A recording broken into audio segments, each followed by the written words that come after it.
I wanted to talk about vaccines.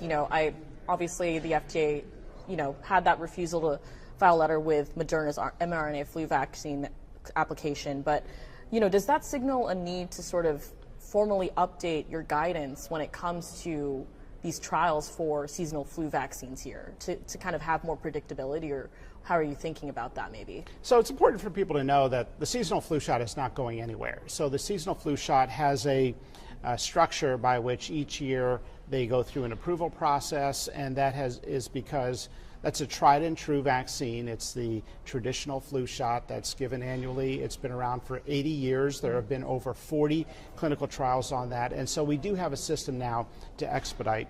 The product that you're describing is a novel, new mRNA-based influenza vaccine, and the guidance from the FDA was pretty clear.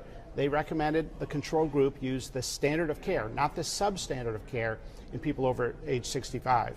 So there have been concerns by physicians that people over 65 were needlessly exposed to a higher risk of influenza complications because they were given substandard care in the control group against the FDA guidance. So the FDA did review that application and that top line data when it came in.